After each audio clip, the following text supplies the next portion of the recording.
आज सुबह घर में कुछ ज़्यादा ही खटपट चल रही है, जिस वजह से मेरी नींद भी जल्दी खुल गई। उठकर जैसे ही कमरे से बाहर गया, मम्मी शुरू हो गई। मम्मी, अच्छा हुआ तो खुद ही उठ गया, वरना भी आने ही वाली थी तुझे उठाने के लिए। चल अब खड़ा मत रह, जल्दी से तैयार हो जा। मुझे पता था कि कहीं जाना है, लेकिन फिर भी मैंने मम्मी से पूछा, आरव क्यों? मम्मी, अच्छा अब कोई नाटक फिर करने की सोचना भी मत। जा जल्दी तैयार हो जा। आरव, अरे माँ, तुम कैसी बातें कर रही हो? पहले लड़की की फ़ोटो मंगवाते हैं, उन्हें अपना भेजते हैं, उसके बाद परिवार वाले मिलने जाते हैं। तुमने देखा है कि नहीं? किसी ने नहीं देखा और कल से पीछे पड़ी हो जाना है। वहाँ जाकर हमें अगर कुछ पसंद नहीं आया तो फिर मम्मी। अरे मैं तेरी माँ हूँ, और कितनी खूबसूरत लड़कियों की फ़ोटो मंगवाई है। तूने कोई पसंद की या नहीं? और वैसे भी हम तो मामा के यहाँ जा रहे हैं, उनके यहाँ पूजा में, वहाँ वो भी आएंगे, मामा ने देखा है। और अभी हम लोग कोई लड़की देखने या रिश्ते की बात करने नहीं जा रहे, बस देख लेंगे, पसंद आएगे तो सोचेंगे। मामा करीब 25 किलोमीटर दूर रहते हैं। मामा ने गांव में अच्छा सा घर बनाया है नया, उसी के गृह प्रवेश की पूजा है। मेरे घर में बड़ी दो बहनें हैं, एक मुझसे छोटी और एक बड़ी। बड़ी दीदी की शादी हो गई। अब माँ को जल्दी है मेरी शादी की, इसलिए जहाँ भी जाती उनकी नज़रें ढूंढते अपनी बहू। तैयार होकर हम सब लोग अपनी कार में बैठकर निकल गए मामा के घर। करीब 2 घंटे में हम पहुँच गए। लड़कियों के मामले में थोड़ा शर्मीला हूँ। मैं जब भी ऐसी किसी जगह जाता हूँ तो नर्वस हो ही जाता हूँ। वहाँ जाकर सब लोग पूजा में बैठ गए। मैं वहाँ बैठा बैठा सभी को देख रहा था। लड़कियों को देखकर यही सोच रहा था कि कहीं यहाँ तो नहीं, कहीं यह वाली तो नहीं। खैर पूजा खत्म हो गई। मैं कुछ काम से बाहर गया, वापस करीब 1 घंटे में आया। तब तक कुछ बात नहीं थी, सभी मेहमान भी खाना खा चुके थे। मम्मी मेरे पास आई और कहा, मम्मी खाना खा ले, फिर निकलते हैं। और सुन लड़की मैंने देखी है, मुझे कोई खास नहीं लगी।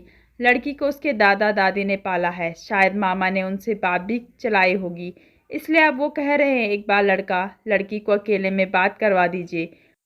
वो लोगों की जिद के आगे मैं मना नहीं कर पाई, तो एक बार बात कर ले। आरव, माँ जब तुम्हें ही पसंद नहीं है तो मुझसे क्यों बात करवा रही हो? मम्मी, मैंने सिर्फ एक नज़र देखा है, ऐसे किसी के मुंह पे थोड़ी मना किया जाता है। तो बात कर ले, फिर बाकी मैं संभाल लूँगी। मैं घर के बाहर एक गार्डन में बेंच पर बैठा। माँ ने कहा तू यहीं बैठकर, मैं उसे यहीं भेजती हूँ। मैं वहीं बैठा रहा और अपने फ़ोन में झांकता रहा। थोड़ी देर में वो आई और आकर कहा, रचना। हेलो। मैंने अपना मुंह ऊपर किया। एक सिंपल सी थोड़ी सांवली सी लड़की थी, चेहरे पर कोई मेकअप नहीं, न खुशी न नर्वसनेस। शायद उसे भी यही पता था कि उसे लड़का दिखाया जाने वाला है। मैंने खड़े होकर उसे हेलो कहा और बैठने को कहा। अब हम दोनों एक ही बेंच पर थोड़ी दूरी पर बैठे थे। करीब 5 मिनट हो गए थे। मैंने उसे देखा, उसने एक भी बार मेरी तरफ नहीं देखा, ना ही कुछ बात की। 8 मिनट की चुप्पी के बाद वो बोली, रचना अच्छा ठीक है, अब चलते हैं, लेकिन आप लोग अभी या तो फिर घर पहुंचकर जवाब दे ही देना, क्योंकि दादा दादी फिर आस लगा लेते हैं। आरव मतलब रचना, बताते हैं, देखते हैं, अभी उनसे पूछना है, उनको दिखाना है। ऐसे जवाब देने से अच्छा है आप लोग सीधे ना कहना, वो ज़्यादा अच्छा है। मैं कुछ समय के लिए सोच में पड़ गया। वो लड़की शायद बहुत बार रिजेक्शन झेल चुकी थी, अब उसे उम्मीद नहीं थी कोई उसे पसंद करेगा। पता नहीं मुझे थोड़ी हिम्मत कहाँ से आ गई, मेरा उससे बात करने का मन किया। मैंने कहा, आरव, पर आपको ऐसा क्यों लगता है कि मैं मना करूँगा?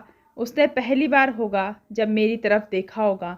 रचना, मैं आपको पहले ही बता दूं कि मैंने बड़ी मुश्किलों से अपनी पढ़ाई पूरी की। अब मैं एक जॉब करती हूँ, अपने दादा दादी की जिम्मेदारी मुझ पर है। शादी के बाद भी यही करूँगी, उनका मेरे सिवा कोई नहीं है, उनका ख्याल मुझे ही रखना है। आपकी मम्मी जी को भी मैंने यह सब पहले ही बता दिया। मैं कई बार रिजेक्ट हुई हूँ, अब मुझे पता चल गया है ना कहने वाले चेहरे किस तरह के दिखाई देते हैं। उनके चेहरे को देखकर ही मैं समझ गई यहाँ भी वही होने वाला है, इसलिए मैंने आपसे कहा जो वो साफ साफ कहिएगा।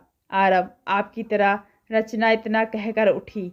रचना चले? आरव, रुकिए, मुझे आपसे कुछ बात करनी है। रचना थोड़ी सरप्राइज हुई और फिर बैठ गई। कुछ मिनट का हमारे बीच में फिर सन्नाटा रहा, लेकिन मेरे मन में बहुत कुछ चल रहा था। मैंने उन 15 मिनट में मन ही मन एक फैसला ले लिया और उसी समय मैंने रचना को कहा, आरव, जवाब अभी तक आपने सुना है, अब आप जवाब देना। रचना, क्या मतलब? आरव, मतलब आप बताना ही कि मुझे पसंद करती है, मुझसे शादी करना चाहती है या नहीं।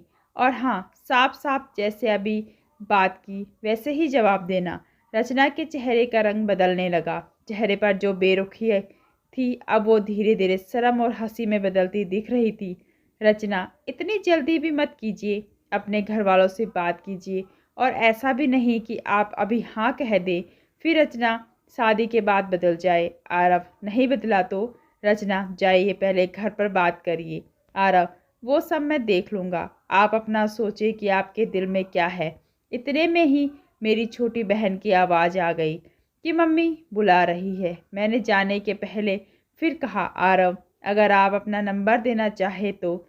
रचना ने कुछ नहीं कहा, शायद उसे अभी तक विश्वास नहीं था। मैंने अपना नंबर उसे एक कागज़ पर लिख कर दे दिया। घर जाने से सबसे पहले मैंने माँ को बताया, मुझे लड़की पसंद है। मम्मी, क्या बोल रहा है? तुझे कितनी अच्छी अच्छी लड़कियां दिखाई, तूने पसंद नहीं की। ऐसा क्या जादू कर दिया रचना ने? माँ ने शायद मन बना लिया था कि उन्हें ना कहना है, लेकिन मैंने उनकी सारी प्लानिंग को चौपट कर दिया। आरव, माँ पता नहीं, लेकिन मुझे अच्छा लगता है। तुम्हें इससे अच्छी बहू, मुझे इससे अच्छी पत्नी नहीं मिलेगी। मन की साफ और सुंदर है। अच्छा किया तुमने उसकी तस्वीर नहीं दिखाई, सीधा मुलाकात ही करवाई। ऐसा लग रहा है कि उससे पहली बार मिला, जैसे कि कब से जानता हूँ। माँ और पापा भी मान गए और जल्दी से जवाब दे दिया, जैसा कि रचना ने कहा था। मामा के हाथ खबर भिजवा दी कि हमारी हाँ है।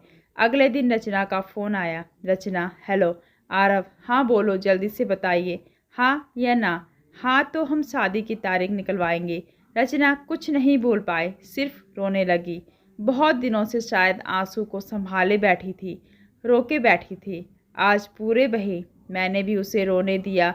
यह थी हमारी पहली मुलाकात। सिर्फ 15 मिनट में प्यार हुआ और शादी हो गई, और मैं सही साबित हुआ। अब मेरी माँ कहती है कि मुझे इससे अच्छी बहू नहीं मिल सकती थी।